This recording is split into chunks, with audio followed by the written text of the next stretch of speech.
he's guilty of the death penalty. It's impossible.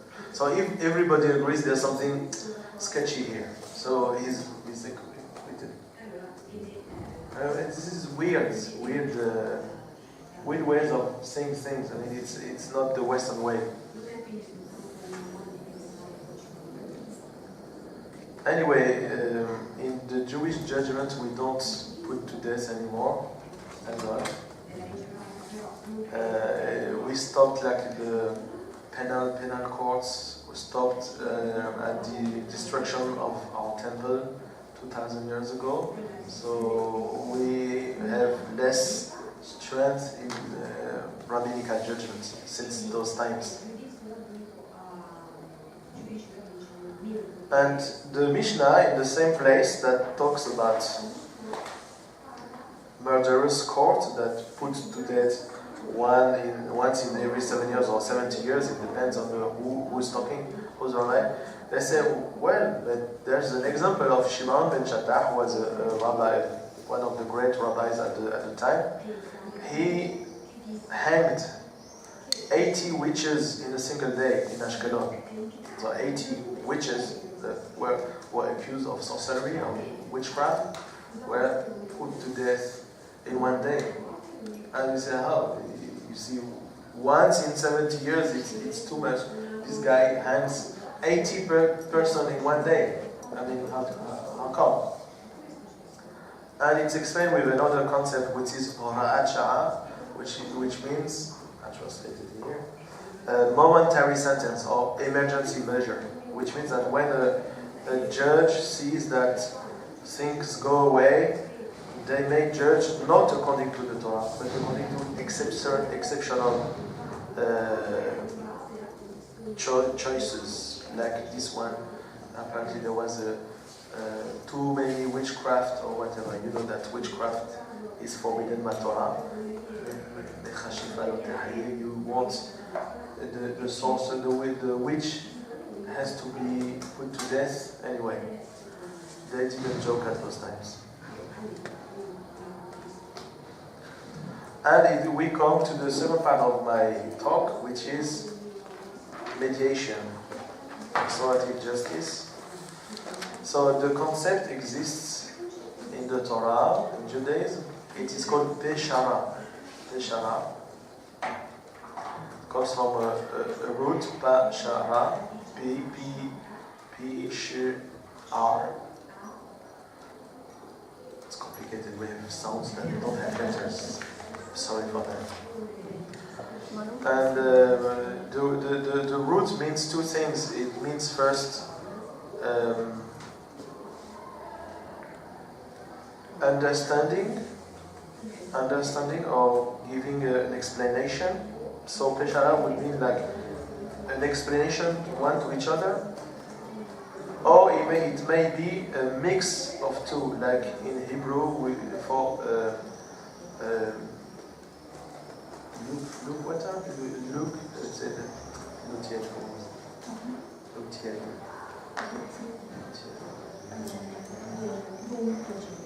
It's not neither warm neither cold, but it's lukewarm. Like you translators, you know. All right, they speak better English than I do.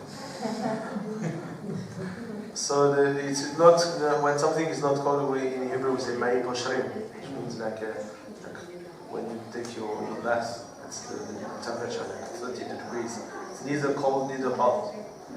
So that's the same idea here. The two ideas that the two parties comes to an understanding, meaning that there's an explanation of why this party acted like that, and there's an explanation of why the other party acted like that, and we come to like a mixing of both understanding. Sorry. So this is there's a whole part in the Talmud. By the way, I forgot to say that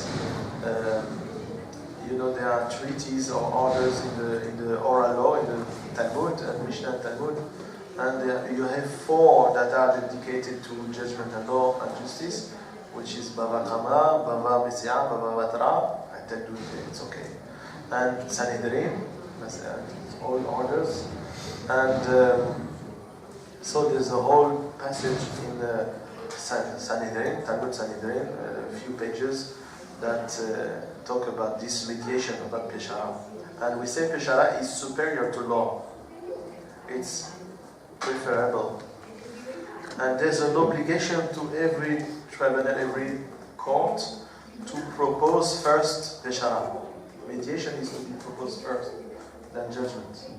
So at any time during the judgment, one of the parties may ask, "Oh, I don't want to be judged. I want Peshara. I want a mediation."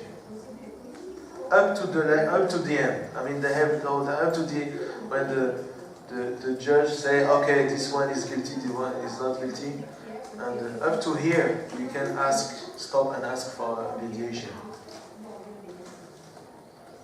So mediation is always preferable.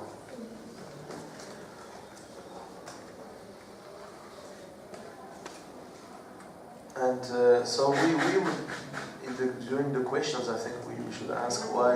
I mean, of course you know why, but it's very human, because when there's a judgment without mediation, there's always one of the parties that is frustrated, and even both parties are frustrated. But when there's a mediation, I mean, it's a conversation. They all agree to the judgments. It's not received as a judgment. It's received as a appeasement of the heart. And you know that peace is only based on justice, which, as we saw in the Mishnah first, like a judgment on the justice and on peace and on truth.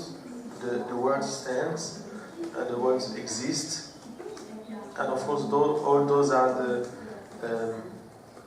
reasons of one of each other. I mean, there cannot be peace without justice and truth. There cannot be truth without justice and peace. There cannot be justice without truth and peace. Anyway, it's all linked, it's all connected. And once the Beshara is pronounced by the judge, it is mandatory, it's an obligation, it's as mandatory as a normative judgment. Meaning, if someone won't act as the Beshara, the tribunal, the court, has the means to reinforce the Beshara, the mediation. And it is very important because it is said that the temple was destroyed because a too strict application of the law, Din Torah, was applied too strictly. I give you the story. It was at the time of the Romans. There was an uprising of Jews, and the Roman army was around Jerusalem.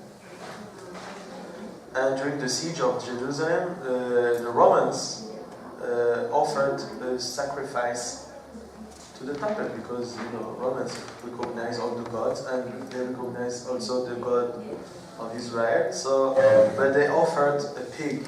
They offered pigs, actually. Pigs to be slaughtered in the temple. And so the people at the time, they say, well, it's a war situation. Maybe the Romans will be less strict if we offer the pigs to God in the temple. But there was an old priest at the time. He said, no, you cannot offer pigs to God. Forbidden. So they refused. They sent back the pigs to the Romans. So the Romans were very angry. And it is said at the same time that because of this piousness, this piousness of this old priest, he applied the law too strictly, and Jerusalem was destroyed. Really destroyed. Really. So that's why Beshara, mediation, is always superior to law.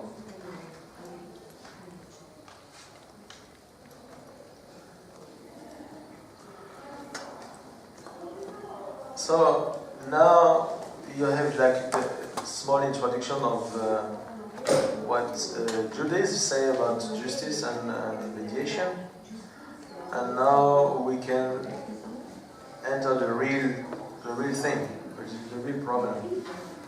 And problems that are linked, or issues that are linked with Judaism or with Jews in general, the main one is the Israel-Palestine problem, Israel-Palestine conflict.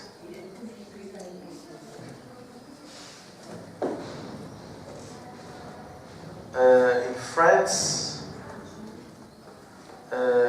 there's a thing we say, they say in France, it's a competition of memories, competition des mémoires, which means that because the Shoah is already entered into the law, I mean, you have to remember the Shoah in France, it's a law.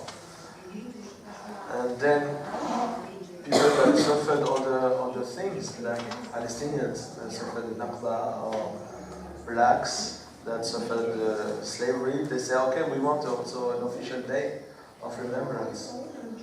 And usually they say, no, it's competition of memory. I mean, we don't want each and every one community come and say, we suffered, we need a day, and so there's no end to it. Which I disagree with that personally. Anyway, so that's why the Armenians are not really an official day in France. So there's a slavery day, but it's not reinforced by most of the towns in France. Anyway. So in Israel-Palestine, we have a very complicated problem, which is mainly, and I'll explain because I'm Israeli also, it's a political problem. Okay? It comes from a movement that's called Zionism. And Zionism is a nationalistic, Jewish nationalistic ideology that emerged in Europe at the end of the 19th century, mainly with Herzl, but there were many that thought about this ideology.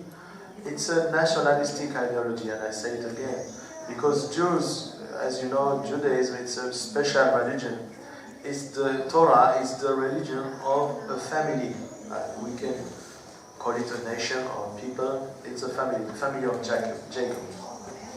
Which means that if you're part of the family, Judaism applies to you. If you're not part of the family, the Torah doesn't concern you. That's why Jews never wanted to convert other people. We don't convert.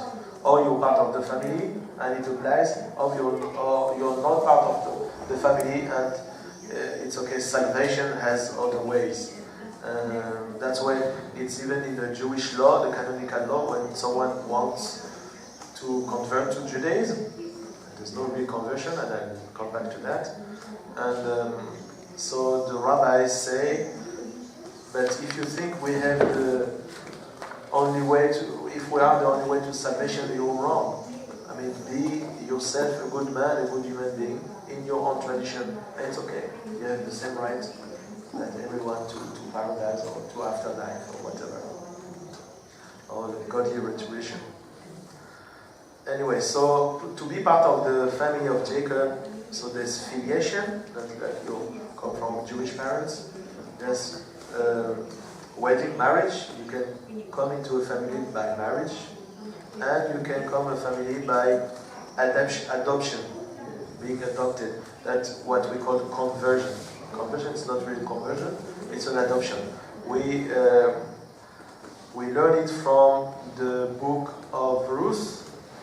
In the Bible, that when Ruth said to her mother-in-law Naomi, she was from Moab. She was not a Jewish person. Ruth, she was a Moabite person, Moabite woman, and she said, "Your people is my people. Your God is my God." So first, as you come part of the family, come with the people. It's called people, and then you can enter the religion of the Torah. The Torah has only meaning for the family of Jacob. Okay, so now in the 19th century in history, so you have this, what we call Jewish people, that's the family of Jacob, that are kind of a part of they feel that, or they were feel like a part of the people they were lived with, and especially in Europe. So, because of the nationalist ideologies of the 19th century, that each nation has to have a land and a language, and they say, oh, we are a nation, but we don't have a land, so we have a right to a land as a nation. So they started to say, okay, so we come back to our land in big quote marks, and so the Holy Land, and that's our land. So you see, it's not an idea that comes from the religion, because in religion we don't care about who rules in Holy Land. It's not our problem. Holy Land is holy in our sacred geography, because Jerusalem for us is the center of the world, but nothing more. I mean, if we choose to live in the Holy Land, it's because we want to be closer to God, what marks in our sacred geography, which is for us. But we never wanted to have a political ruling. It's very different from the Zionism, which wants a nationalistic political ruling. And the Zionists were especially not religious, and were even against religion, against the Jewish religion. And most of them were socialists or atheists. Anyway, so they came to Holy Land and lived there very, very fast. They became the strongest political movement because they were the most numerous. And they took over from the Jews that were here and that were like for thousands of years, and they were observant and religious Jews. And they took over by the arms, and they made war against those who were here already and who were mostly Muslims, but not they were Christian or Muslim, that we call nowadays Palestinians, which were Arab-speaking people. And that's the root of the problem. So now we have a country that is called Medinat Israel, the country of Israel, which is, I think, a usurpation of the name, but that's what I think.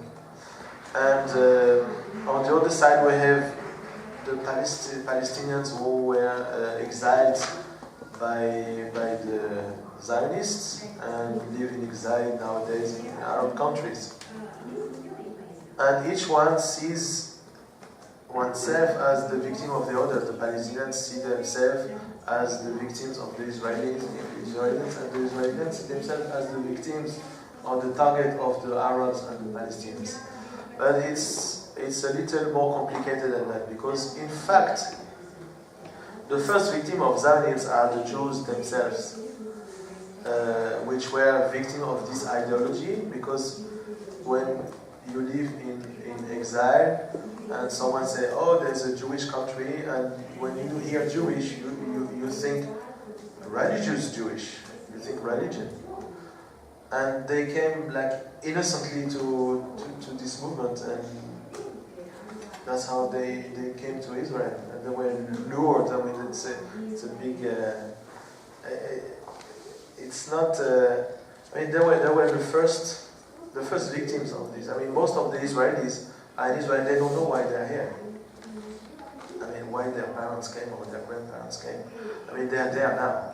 I mean, so you need to deal with what's there. And the same with the Palestinians that were victims of the Arab ideology. In the beginning of the 20th century, this pan-Arabic ideology that all the Arabs should unite in a big political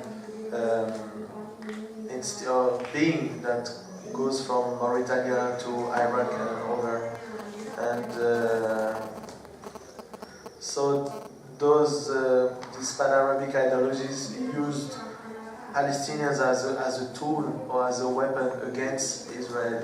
And Israel also was a tool or weapon for the West within this Arab world. And you know the stakes are high in this region because you have all the petrol, all the oil It's not. If the stakes weren't there, I mean, I think peace should have been done like many years ago. But because of the petrol, and because we're talking about Arabs in general, and because we're talking about exterior forces that have their hands into this conflict, as it's more complicated than it seems. So the Palestinians are the first victims of the Arabs, because they weren't, as refugees or exiled, they weren't given citizenship where they live. In Lebanon, in Jordan, and all the countries around, they don't have citizenship. They're still refugees in the third, fourth generation, which is unbelievable. So there's suffering on both sides. And that's where there's the need of mediation, there's the need of dialogue. First of all, there's the need of Jewish-Muslim dialogue, Judeo-Muslim dialogue, because every one of the community has to understand that the cause of this conflict is not religion. So first of all, you have to talk about religion. And that's what I do personally. I do Judeo-Muslim dialogue. I dialogue a lot with Muslims in France and abroad. And so this is an education we have to do with our own communities, with the Muslim community and the Jewish community, that no, the conflict between Israel and Palestine is a local conflict. It's not all Jews and all Arabs and all Muslims or Muslims.